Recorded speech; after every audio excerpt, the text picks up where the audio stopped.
एक गांव में एक किसान रहता था, नाम था उसका भोलू। स्वभाव से भी अत्यंत भोला भाला था। उसके पड़ोस में राजगायक तेज सिंह रहता था। वह था तो भोलू का हमें उम्र, लेकिन राजगायक होने के घमंड में भोलू से दोस्ती नहीं रखता था। वह नित्य प्रति सुबह सुबह गाने का अभ्यास किया करता था।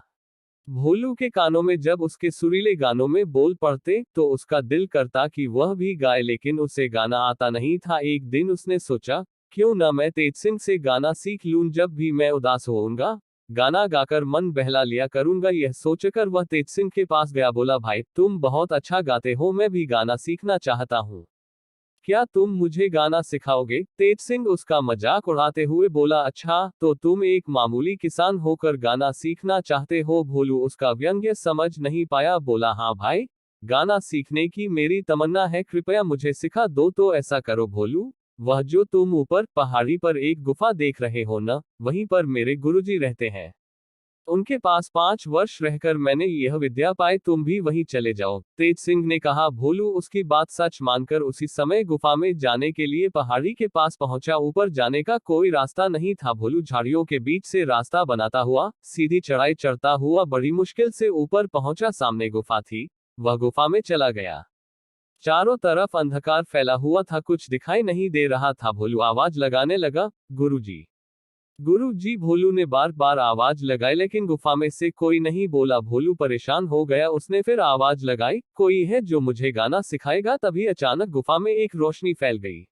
यह देखकर भोला बहुत ही आश्चर्यचकित हुआ और उसने यह भी देखा कि सफेद रंग के वस्त्र पहने और हाथ में वीणा लिए एक दिव्य स्त्री उसके सामने खड़ी है। भोलू से कुछ बोलते नहीं बना। तब वह स्त्री पूछने लगी, कौन हो तुम, यहाँ कैसे आए? जी, मेरा नाम भोलू है, मैं नीचे गांव में रहता हूँ, मैं गाना सीखना चाहता हूँ, इसीलिए यहाँ आया हूँ। भोलू हकलाते हुए बोला, लेकिन गाना सीखने के लिए तुम्हें यहाँ किसने भेजा है? वह स्त्री पूछने लगी, मेरा पड़ोसी मित्र तेज सिंह राजगायक है, उसने मुझे बताया कि इस गुफा में उसके गुरु रहते हैं, जिनसे उसने संगीत विद्या सीखी थी, उसी ने मुझे यहाँ भेजा है। भोलू ने डरते डरते उत्तर दिया। वह स्त्री बोली, अच्छा, तुम्हारे मित्र ने तुम्हें गाना सीखने के लिए यहाँ भेजा है? जी हाँ, लेकिन आप कौन है? गुरुजी कहाँ है? हिम्मत जुटाकर भोलू ने पूछा, तुम मुझे ही अपना गुरु समझ लो, मैं तुम्हें गाना सिखाऊंगी। वह स्त्री बोली, तो आप संगीत की देवी हैं, मेरा प्रणाम स्वीकार करें। ऐसा कहकर भोलू उस स्त्री के चरणों में झुक गया। देवी ने उसे आशीर्वाद दिया, फिर भोलू को लेकर अंदर एक विशाल कक्ष में जा पहुंच। वहां बहुत से व्यक्ति बैठे हुए था। कोई वीणा बजा रहा था तो कोई इकतारा, कोई गाने का अभ्यास कर रहा था। देवी बोली, भोलू तुम यहाँ बैठ जाओ और इन सबको गाते बजाते देखो। यह कहकर देवी दूसरे कक्ष में चली गई। भोलू अब प्रतिदिन वहां आने लगा।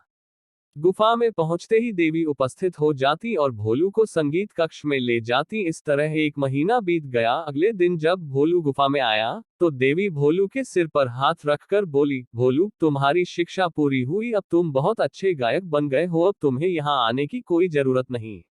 भोलू बोला, लेकिन देवी, मेरे मित्र को तो 5 वर्ष गाना सीखने में लगे थे, फिर मुझे इतनी जल्दी कैसे आ जाएगा? भोलू, जो मन के अच्छे होते हैं वे केवल परिश्रम करते हैं, फल की तरफ ध्यान नहीं देते, इसलिए उन्हें हर विद्या का ज्ञान शीघ्र प्राप्त होता है। मैंने 1 माह में तुम्हें हर तरह से परख लिया है, तुम एक अच्छे गायक बन चुके हो। यह कहकर देवी अंतर्ध्यान हो गई। गुफा में अंधकार छा गया।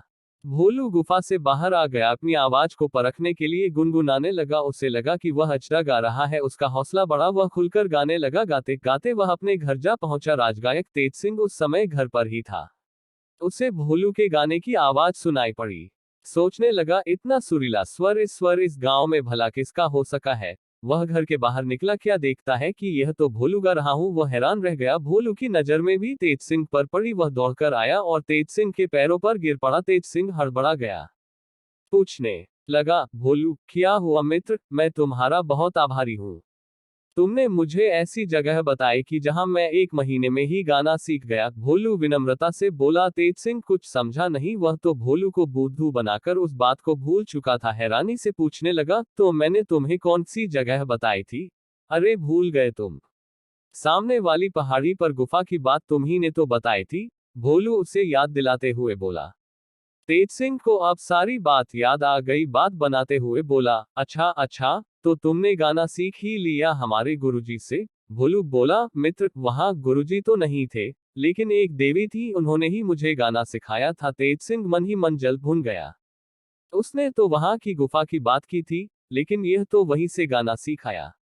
वह भी इतना अच्छा, वह कुछ बोला नहीं और अपने घर के अंदर चला गया। अब भोलू प्रतिदिन सुबह अभ्यास करने लगा। तेज सिंह को उसकी मधुर आवाज के आगे अपनी आवाज फीकी लगने लगी। उसे लगा कि यदि भोलू कहीं राजा के पास पहुंच गया, तो राजा उसे ही राजगायक बना लेंगे। उसने सोचा, क्यों न मैं भी अगली सुबह में जाकर देवी का आशीर्वाद ले आऊं। यह सोचकर वह पहाड़ी की ओर चल दिया। ऊपर गुफा में पहुंचकर तेजसिंह ने आवाज लगाई, संगीत की देवी, मैं गाना सीखना चाहता हूँ। देवी प्रकट हो गई। पूछने लगी, कौन हो तुम? मेरा नाम तेजसिंह है। मेरे पड़ोसी मित्र भोलू ने मुझे यहाँ भेजा है। वैसे तो मैं राजगायक हूँ, लेकिन मैं भी अपने गाने में भोलू जैसी मधुरता लाना चाहता हूँ। आप मेरी आवाज को भी वैसी ही मीठी बना दीजिए। तेज सिंह जल्दी से बोला। देवी समझ गई कि तेज सिंह वही है जिसने भोलू को धोखा दिया था। वह बोली, तेज सिंह, तुम्हारी आवाज में तो भोलू जैसी मिठास आ ही नहीं सकती। तुम्हारे मन में तो छल कपट भरा हुआ है। मन साफ हो, तभी आवाज भी मधुर होती है। तुम्हें तो मैं भोलू को धोखा देने के अपराध में दंड देती हूँ कि जो संगीत तुमने इतने वर्ष लगाकर मेहनत से सीखा, वह भी तुम भूल जाओ। यह कहकर देवी अदृश्य हो गई। तेज सिंह घबराकर गुफा से बाहर आ गया। उसने गला खनखारकर गाना चाहा, लेकिन यह क्या उससे गाया ही नहीं जा रहा था। एकदम बेसुरी आवाज निकल रही थी।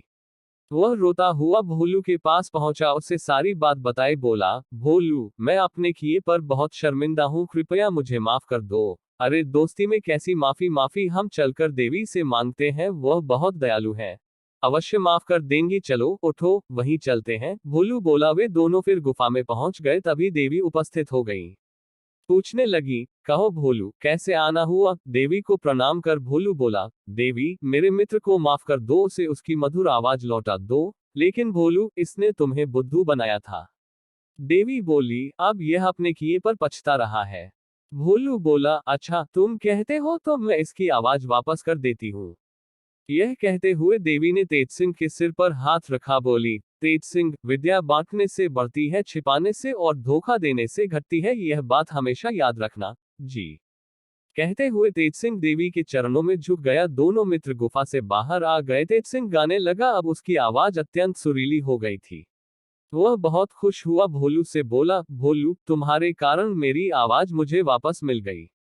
मैं तुम्हारा एहसानमंद हूँ। मैं तुम्हें कल ही राजदरबार में ले चलूंगा। अब तुम राजगायक बनकर मान सम्मान पाना, मैं कहीं और चला जाऊंगा। भोलू बोला, मित्र, मैंने राजगायक बनने के लिए गाना नहीं सीखा। मैं तो केवल अपने मन की खुशी के लिए गाना सीखना चाहता था। मैं तो एक किसान हूँ, खेती बाड़ी में ही मेरा मन रमता है। राजगायक तो तुम ही हो और तुम ही रहोगे।